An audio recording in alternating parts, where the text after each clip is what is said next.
아멘. 사랑하는 성도 여러분, 희망찬 새해 2026년이 밝아왔습니다. 주님의 크신 은혜와 평강이 올 한 해 동안 여러분의 가정과 일터 위에 충만하기를 바랍니다. 우리는 지난 해의 묵은 시간을 뒤로 하고 하나님께서 선물로 주신 새로운 시간을 막 출발을 했습니다. 여러분은 지금 어떤 마음으로 예배의 자리에 나오셨습니까?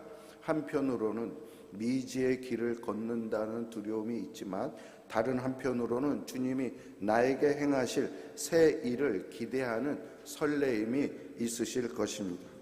우리는 이런 가운데 시간 앞에서 겸손해야 함을 기억해야 합니다. 성경은 우리의 인생이 밤의 한 경점과 같고 신속히 날아가는 화살과 같다라고 표현합니다. 시간이 이토록 빠르다라는 것은 역설적으로 우리에게 주어진 하루하루가 낭비할 수 없는 소중한 날들임을 말하는 것입니다. 그렇게 오늘 우리가 펼친 시편 90편의 말씀은 우리가 한날 한날을 어떻게 의미하고 복되게 살아갈 것인가, 그것에 대해서 이정표가 되는 말씀을 주는 본문입니다. 시편 90편의 표제를 보면 하나님의 사람 모세의 기도라고 나와 있습니다. 시편에 나와 있는 유일한 모세의 시입니다. 오늘 본문의 기도를 드린 모세는 어떤 사람이었습니까? 그는 척박한 광야 같은 인생 길 위에서 시간의 주인이신 하나님을 끝까지 바라보았던 사람입니다. 그의 120년 생애는 실로 파란만장한 여정이었습니다.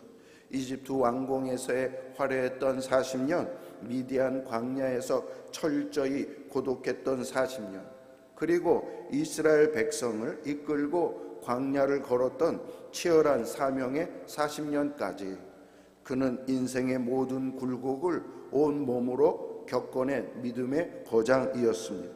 그는 홍해가 갈라지는 기적과 하늘에서 내리는 만나의 은혜도 체험했습니다. 동시에 수많은 사람의 죽음과 하나님의 엄중한 심판도 목격했습니다. 산전수전을 이와 같이 다 겪은 모세는 이제 인생의 환혼기에 서서 약속의 땅 가나안을 목전에 둔 후손을 위해 간절한 마음으로 이 마음을 말하고 기도를 올리는 것이 본문의 내용입니다. 그러므로 오늘 본문은 그가 치열했던 삶을 마감하고 하나님께 드리는 인생의 결론과 같은 고백이 됩니다.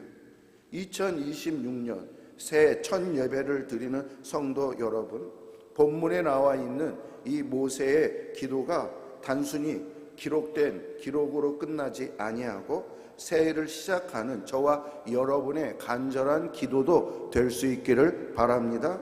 모세는 이 짧은 본문 속에서 우리의 인생을 살아가는데 필요한 꼭 세 가지 지혜를 하나님께 간구하고 있습니다.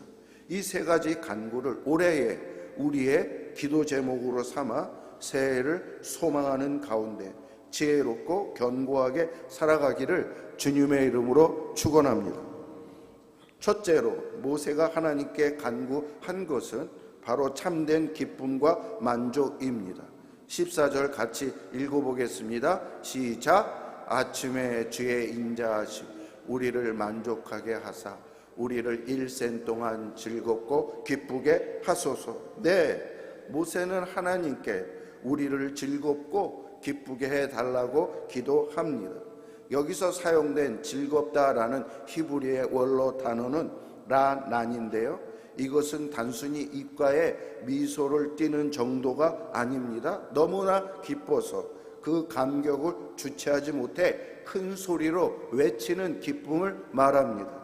춤추며 소리치는 축제의 함성과 같습니다. 또 뒤이어서 나오는 기쁘게 하소서라는 히브리 단어는 사마흐인데요, 역시 마음 깊은 곳에서부터 우러나오는 억누를 수 없는 환희를 뜻합니다. 하지만 여러분, 솔직하게 우리의 인생을 돌아보면 우리의 인생이 이렇게 항상 축제처럼 기쁠 수 있을까요? 이어지는 15절에 보면 모세의 탄식이 섞인 고백이 나옵니다. 우리를 괴롭게 하신 날수대로와 우리가 화를 당한 연수대로 우리를 기쁘게 하소서. 이 구절은 이스라엘 백성이 지난 광야 40년의 세월이 얼마나 고통스러웠는지를 단적으로 보여주고 있습니다. 그들은 불순종의 대가로 실패를 맛보았고 수많은 밤을 눈물로 지새웠습니다. 지금 이 모세의 기도는 하나님, 우리가 지난 세월 이렇게 고생했으니 이제는 보상 좀 해주세요. 편하게 살 수 있도록 좀 해주세요 라고 떼를 쓰는 것이 아닙니다. 이것은 지난날 우리는 불순종으로 아픔과 눈물의 세월을 보냈지만 이제 약속의 땅에서는, 그리고 남은 우리의 일생 동안에는 오직 하나님께 순종함으로 주님이 주시는 참된 기쁨을 누리게 해 주시옵소서라는 뼈저린 회개와 간절한 소망이 담긴 기도입니다. 성경은 우리에게 분명히 말합니다. 주 안에서 항상 기뻐하라. 내가 다시 말하노니 기뻐하라. 그렇습니다. 여러분, 성도가 기뻐해야 하는 것은 기뻐해도 되고 안 해도 되는 선택사항이 아니라 반드시 지켜야 할 하나님의 명령이자 뜻입니다. 그러나 우리는 압니다. 이 명령을 지키기에는 세상살이가 쉽지 않다는 것을요. 경제적인 문제, 자녀 문제, 그리고 건강 문제, 관계 속의 상처들이 우리의 어깨를 짓누르고 있습니다. 사탄은 그리고 지금도 끊임없이 우리의 기쁨을 도둑질하려 합니다. 사탄은 우리 마음에 우울감을 심고 너는 안 돼, 패배감에 젖어 살게 하려 합니다. 그렇다면 이 험한 세상 속에 어떻게 우리가 항상 기뻐하며 또 기뻐하며 일생 동안 기뻐하면서 살 수 있을까요? 모세는 14절에서 그 놀라운 비결을 말합니다. 아침에 주의 인자하심이 우리를 만족하게 하사 우리를 일생 동안 즐겁고 기쁘게 하소서. 우리가 기뻐할 수 있는 원천을 모세는 지금 제시하고 있습니다. 다른 것이 아니라 변화무쌍한 환경에 있는 것이 아니라 변함없는 주의 인자하심에 있다라고 말씀하고 있습니다. 여기서 인자하심은 우리가 잘 알고 있는 히브리의 그 유명한 단어 헤세드입니다. 헤세드는 기분에 따라 좋았다가 식어버리는 감정적인 사랑이 아닙니다. 헤세드는 언약의 약속에 기초한 사랑, 결코 포기하지 않는 신실한 사랑, 끝까지 책임지는 하나님의 사랑을 말합니다. 세상 사람들은 소유의 만족을 찾습니다. 돈이 많으면, 자식이 성공하면 만족할 것이라 믿습니다. 그러나 여러분, 그것들이 오래 가던가요? 영원하던가요? 아닙니다. 마시면 마실수록 더 목마른 바닷물과 같습니다. 수학자이자 철학자였던 파스칼은 이런 말을 남겼습니다. 인간의 허무함을 꿰뚫어버리며 이렇게 말을 했습니다. 모든 사람의 마음에는 하나님의 만드신 하나의 공간, 즉 공백이 있다. 이것은 어떠한 피조물로도 채울 수 없고 오직 하나님만이 예수님을 통해서 채워줄 수 있다. 프랑스의 천재 중에 천재라고 여기는 파스칼이 그가 인생을 살면서 깨달은 그것이 바로 저것이라고 고백하고 있습니다. 정확한 통찰입니다. 우리 영혼에는 하나님만 채울 수 있는 빈 방이 있습니다. 세상의 면력, 명예, 권력, 쾌락은 아무리 쏟아보아도 그 방을 채울 수 없습니다. 밑 빠진 독처럼 공허할 뿐입니다. 오직 예수 그리스도의 십자가의 사랑, 다함이 없는 헤세드의 은혜가 우리 심령에 부어질 때에 우리는 비로소 주님, 저는 만족합니다 라고 고백할 수 있는 것입니다. 14절에 보면 아침이 나오는데요, 이 아침은 무엇을 의미할까요? 그것은 어두움이 물러가고 빛이 비치는 시간, 곧 새로운 시작을 의미합니다. 우리가 비록 어젯밤까지는 실패의 자리에 있을지라도 오늘 새해 아침에 눈을 떠 하나님의 헤세드, 하나님의 인자하심을 묵상하면 우리는 다시 새 힘을 얻어 다시 시작할 수 있다는 말씀입니다. 우리는 예수 그리스도의 피로 맺어진 하나님의 새 언약의 백성입니다. 하나님은 예수님을 통해 우리에게 영원한 헤세드를 약속하셨습니다. 나는 너를 버리지 않는다. 나는 세상 끝날까지 너와 함께한다. 너를 절대 포기하지 않는다. 이 음성을 듣는 자만이 환경을 뛰어넘어 일생 동안 기뻐하며 감사하며 노래할 수 있습니다. 성도 여러분, 올 한 해 세상의 조건이 아니라 주님으로 만족하여 우리의 삶의 기쁨이 함성이 끊이지 않기를 주님의 이름으로 축원합니다. 두 번째로 모세가 드린 기도는 다음 세대를 위한 신앙의 전수입니다. 계승의 기도를 합니다. 16절 말씀을 같이 읽어보겠습니다. 시작. 주께서 행하신 일을 주의 종들에게 나타내시며 그의 영광을 그들의 자손에게 나타내소서. 모세는 평생토록 주께서 행하신 일을 두 눈으로 똑똑하게 목격한 사람입니다. 홍해가 갈라져서 마른 땅이 되는 것을 보았고 메마른 반석에서 생수가 펑펑 터지는 것을 보았습니다. 40년 동안 아침마다 하늘에서 내려오는 만나를 먹었습니다. 그는 하나님의 살아계신 영광을 온 몸으로 체험한 세대였습니다. 그런데 지금 모세의 가슴을 짓누르고 있는 것이 무엇입니까? 하나님, 나와 우리 세대는 이 영광을 보았습니다. 그러나 나의 자손들, 저 다음 세대들도 이 하나님의 영광을 보게 해 주십시오. 신앙의 맥이 끊기지 않게 해 주십시오 라고 절규하는 기도입니다.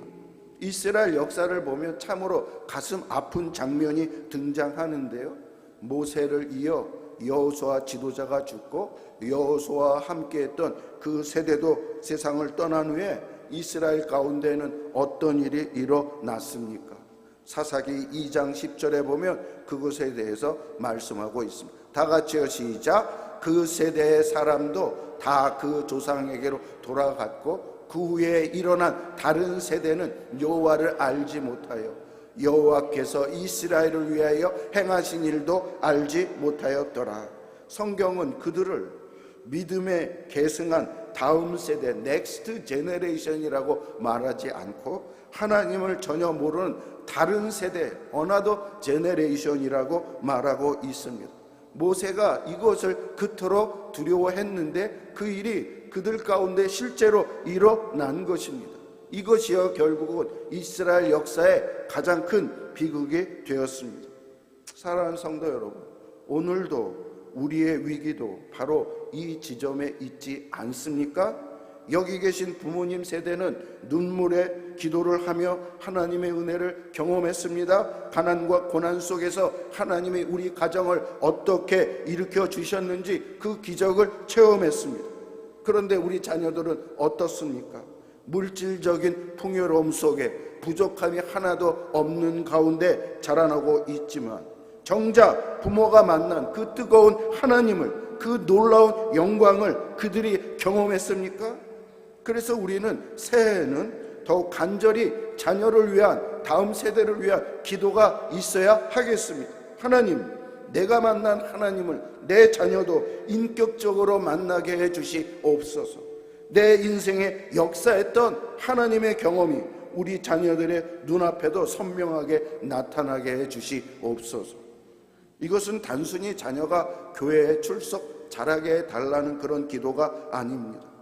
구속사적 관점에서 볼 때 가장 위대하고 크게 행하신, 주께서 행하신 일이 무엇입니까? 그것은 바로 예수 그리스도의 십자가와 부활입니다. 우리 자녀들이 세상의 성공이라는 헛된 영광에 취하는 것이 아니라 죄인을 살리신, 우리를 구원하신 십자가의 참된 영광을 보게 해달라고 기도해야 합니다. 예수 그리스도를 인격적으로 만나는 회심의 역사가 우리 세대가, 우리 다음 세대 가운데, 자녀들 가운데 일어나게 해달라고 기도해야 하는 것입니다. 여러분, 부모가 자녀를 위한 최고의 유산은 무엇이라고 생각하십니까? 돈이 많이 들어있는 통장의 잔고요? 건물이요? 아닙니다. 사랑하는 내 아들아, 내 딸아, 너 아버지가 믿는 하나님, 내 어머니가 의지하는 하나님이 진짜 살아계신 하나님이란다. 이 하나님을 너도 너의 하나님으로 영접하기를 바란다. 저는 우리 교회가 다른 사람에 대한 관심을 갖고 전도하는 것도 중요하지만 우선적으로 전도의 대상, 회심의 대상, 거듭나는 대상으로 기도해야 될 사람은 누구입니까? 바로 가족 아닙니까? 바로 자녀 아닙니까? 지금 우리 품 안에 있을 때 그 자녀를 돌보고 섬기며 기도하여서 주님의 자녀로 만들 때에 예수님께서 약속하신 세상 끝날까지 함께하는 그런 역사가 있지요. 그렇지 않다면, 품 밖을 뻔한다면 하나님의 그 은혜가 어떻게 자녀에게 임하게 될지 걱정이 되지 않습니까? 어떤 집사님이 저에게 이런 얘기를 하고, 목사님, 내가 자녀를 위하여 진심으로 기도하지 못했더라고요. 다음에는, 올해에는 자녀를 위하여 진심으로 기도하는 그런 시간을 갖겠습니다. 저는 그 말씀에 은혜 받아서 저도 정말 자녀를 위하여 더욱더 진심으로 기도하는 시간을 가져야 되겠다. 제가 이제 자녀가 2명이었다가 갑자기 6명이 됐습니다. 그것도 저를 만날 수 없는, 지금 3년 동안 못 만나는 가운데 있는데 뚝 떨어져서 따로 살고 있습니다.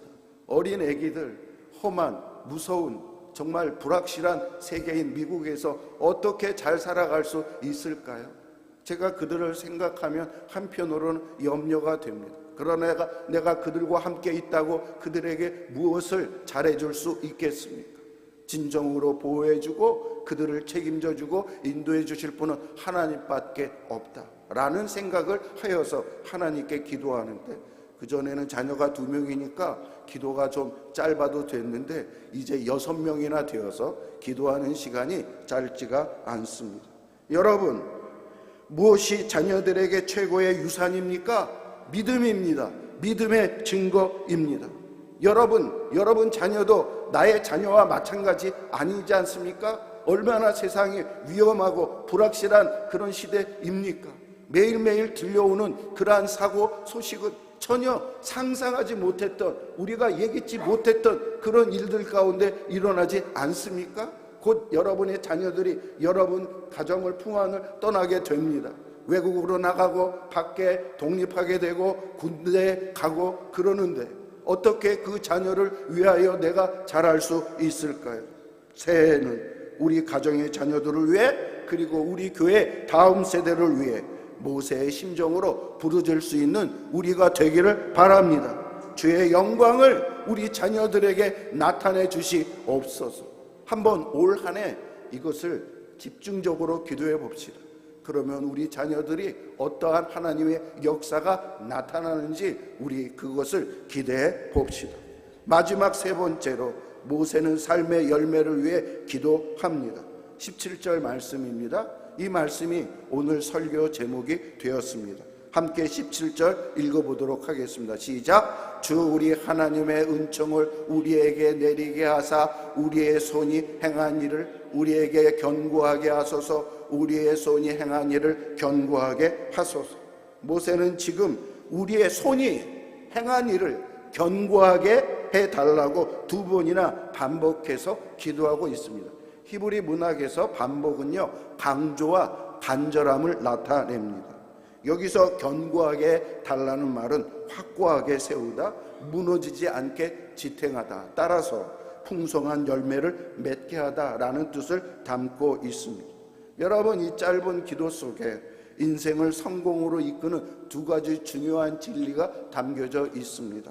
첫째는 우리는 손을 움직여 열심히 일해야 한다라는 것입니다. 여러분, 기독교는 감나무 밑에 누워서 입만 벌려서 감이 떨어지기를 기다리는 요행의 종교가 아닙니다. 성경은 분명히 지금 뭐라고 말하고 있습니까? 우리의 손이 행한 일이 있어야 한다라고 말합니다. 학생은 학업의 자리에서, 직장인은 일터에서, 가정주부는 가정에서 최선을 다해 땀 흘려야 합니다. 게으르지 않고 성실하게 사는 것, 하나님은 그런 자들에게 열매를 주신다라고 말씀을 했습니다. 게으른 자는 먹지도 못한다라고 말씀을 했습니다. 그러나 둘째는 하나님의 은총 없이는 그 모든 수고가 헛되다는 것을 알아야 합니다. 17절 앞부분에 주 우리 하나님의 은총을 우리에게 내사, 모세는 이것을 전제하고 기도하고 있습니다. 이것이 핵심입니다. 아무리 우리가 밤을 새워서 집을 세워도 하나님이 지켜주지 않으시면 어떻게 됩니까?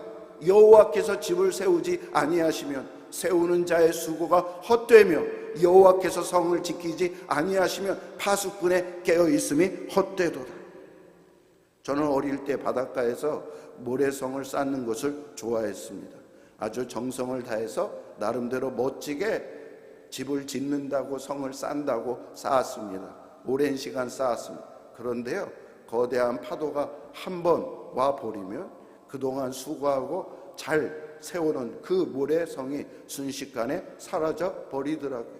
여러분, 하나님 없는 인생의 수고가 바로 이와 같습니다. 우리는 2025년 한 해 동안 열심히 뛰었습니다. 정말 치열하게 살았습니다. 그런데 연말에 손을 펼쳐보니 얼마나 많이 남아 있었습니까? 허무한 감을 느끼지 않았습니까? 왜 그럴까요? 내 힘만으로 싸우려 할 때 결국은 이것을 경험할 수밖에 없는 것입니다. 그러므로 우리도 모세의 기도처럼 이 기도가 필요합니다. 견고하게 하여 주시옵소서. 견고하게 하여 주시옵소서. 이 기도는 이런 뜻입니다. 하나님, 나의 최선 위에 하나님의 도장을 찍고 싶습니다. 내 수고가 바람에 날리는 겨와 같이 사라지지 않고 영원히 남는 알곡이 되게 해 주시옵소서. 여러분, 2026년에는 여러분의 하는 일들이, 여러분 가정에 이런 축복이 있기를 바랍니다. 저는 한 해 동안 여러분 가정을 위해서, 여러분을 위해서 이렇게 기도하겠습니다. 하나님, 하나님의 은혜 안에서 그들의 가정과 삶이 견고하게 해주시고 굳건하게 해주시옵소서. 여러분, 그리고 우리의 손이 행한 일 중에 가장 견고하고 영원히 남는 일은 무엇일까요? 바로 사랑의 수고와 복음을 위한 헌신입니다. 세상의 업적과 건물과 이름, 여러분 얼마 전까지 유명한 이름들이 지금 얼마나 취해지고 있습니까? 이름은 잠시 잠깐, 우리 목회자들도요, 그 유명한 목사님들도 돌아가시면 금방 이름이 잊혀지고 말더라고요.